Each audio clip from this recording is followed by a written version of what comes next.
What's up, guys? Welcome back to the channel. Due to some technical difficulties, wasn't able to use the audio from this video, so your boy has to do a voiceover. But today we have Jeremy, and we're going to be taking him through some SPT tips. So the first one we're going to be doing is the deadlift. Now, the deadlift is something that is very dear to my heart, so I'm going to try my best to give him the cues that are necessary for him. One of the things that we noticed with Jeremy off the bat is that he's very, very hypermobile. So what I had Jeremy do was just to show you all a quick example of how mobile he is he's going to go through a regular rep of the deadlift, and we're going to show you how that can affect him in a negative way, even though mobility can be a great asset to you. So as Jeremy sets up, you're going to realize that when he gets into his starting position, when he gets his hands on the bar, you realize immediately that he has what we would say a 90-degree from his hip socket all the way to his knee, which means that when he pulls on the bar, so he'll give us a rep right here, he's not stable and he's getting a lot of a hip shoot out of the hole because of how deep he is in his stance.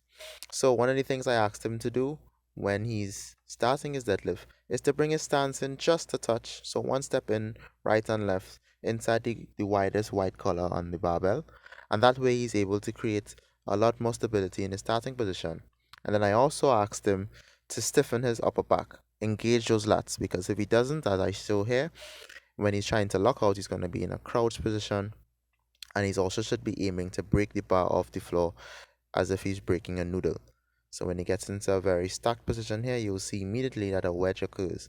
So as the cameraman just adjusts just to show you what I'm talking about, powerful starting position, improved stack, he gets a wedge off the floor, just shows that his starting position is much, much better.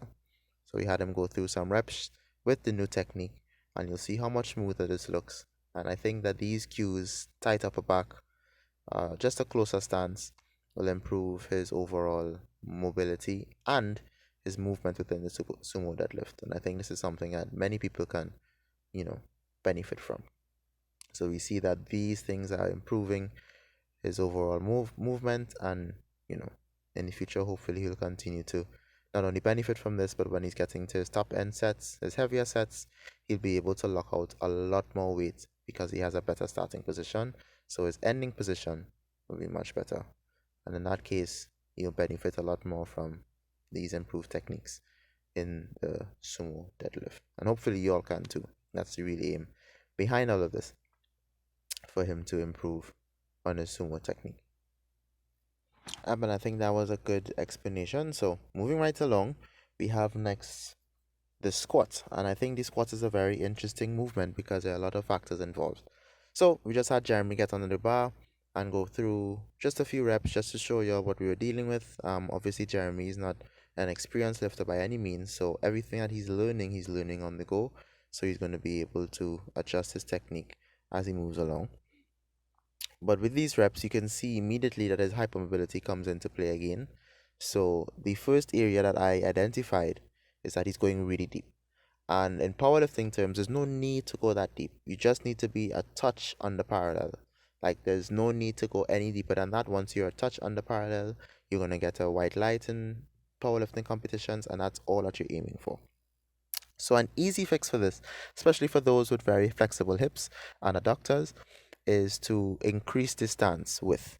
So in other words, when you get under the bar, as Jeremy's going to do here, when he stands up, he's going to step out and take one step to the right and one step to the left, which is going to be more than what he used to do before.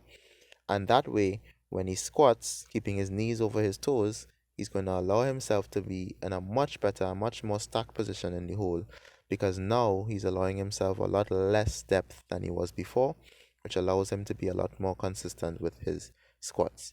As the cameraman just moves, just so we can see the depth properly. In fact, I should say camerawoman. He's now hitting much improved depth because his stance is much wider, and he has much less of a butt wing than he had before because he's not going as deep as he was. For this part though, as the second part of the squat that we really identify that he needs to improve, camera lady, the one and only Rebecca, she's going to go through some tips in terms of his ankle mobility, and his ankle mobility is something that's going to be key. And as she explains here, the ankle is separated into two muscles, and these two muscles are very key when it comes to mobility, especially when it comes to the squat. So what she's going to do, she's going to take us through very quickly two easy stretches to stretch these muscles. So the first stretch she has that she demonstrates is by putting your foot on an elevated surface, ensuring that your flat foot is on that surface, nothing raised, and ensure that your knee is driving over your toes so that you can get that good stretch behind the ankle. You can do it on both knees, possibly for around 5 seconds, and 2 to 3 sets per foot. You should be good to go. And then the second one to stretch the second muscle group in that ankle is by putting your toes on an elevated surface and leaning back onto your heels so that the muscles behind your ankle can get stretched all the way up your calf. And you're leaning back on that for possibly 10 seconds. Do that before every single squat session. Should be good to go. Last but certainly not least, the bench press. And if you've been following me for a while, you know that the bench press is not something that I have great expertise in, but it is definitely something that I have done a lot of work on and I have improved a lot on. So, as we have been before, Jeremy is just going to take us through what he knows to be the bench press, and we're going to improve on what he has for his technique. And as you see him going through some of his reps, we're going to realize right off the bat that there's some things that he needs to learn in terms of setting up properly.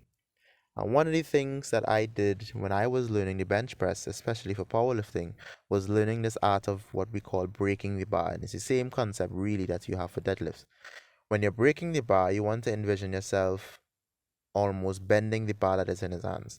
So right now he sees in a relaxed and a neutral position, so there's no tension going on, there's no stability, and as a result, when he goes down to his chest, there's almost a lack of strength that is being amplified there by the lack of stability in his chest. But as soon as he tightens his upper back, as you can see, not only are his elbows stacked in a more safer position, but he also now is able to create a much bigger arch, which is much more beneficial for those longer bench pressures like Jeremy himself or even myself.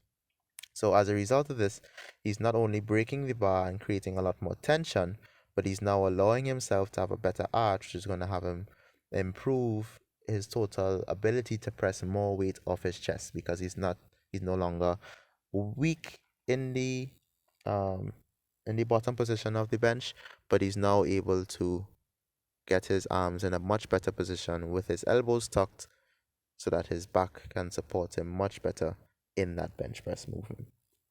So that's the first area of concern. And the second area of concern was an area that I have recently learned and something that I'm continuously implementing to this day, which is called a soft touch. Now, for bigger bench pressers, you'll see them sink the bar into the chest a lot more based off of their own leverages. But especially for the smaller, lighter, and bigger arched bench pressers, it is very key that you keep this ability at the chest because you're going to be keeping an arch and leg drive. So you're going to ensure that of the chest, the strength is still there. So what I asked Jeremy to do is to go through the motions again, remembering the cues that we taught him, keeping that back tight, ensuring that his lats are tucked. And when he gets to the bar, I had him do no tension whatsoever. So this is a very deep touch, a sink as you may call it. And you realize immediately that, all the tension is lost. And as a result, he has no power driving up. So if he changes this, gets back into his stacked position, but this time, instead of sinking the bar, he goes all the way down, but touches very slightly off the chest, as he'll do again. Very slight touch on the chest. You can see immediately that he no longer has a loss of tension, but rather he can keep the tension as tight as possible, upper back in a good position, and the press is ultimately going to be much, much smoother. Last but certainly not least, again, the one and only Rebecca must come back to show us how she implements her leg drive, something that she does really, really efficiently in her own bench press. You'd argue that it's almost the majority of a bench press. But in the bench press, for her specifically, she'll explain that the leg drive starts from the time you unrack the bar. And in unracking the bar, you aim to engage 70% of your leg drive from the start and 100% from the time you look to press. So in that case, for her, when she's unracking, as Jeremy's going to do here, she's going to ask him to engage his quads from the very beginning so that as soon as he unracks the bar there, he's going to have much tighter quads than somebody who doesn't use the leg drive. and his leg drive should be such that he's pushing towards the wall in front of him, so that when he's pressing through the floor, he has much more assistance off his chest, so that the bar almost flies off his chest, and there's no issue in terms of stability or loss of strength because the legs are contributing to this movement. And as a result of that, he should be able to press a lot more off his chest. And with all these tips, we're confident that our boy Jeremy will do really great in nationals.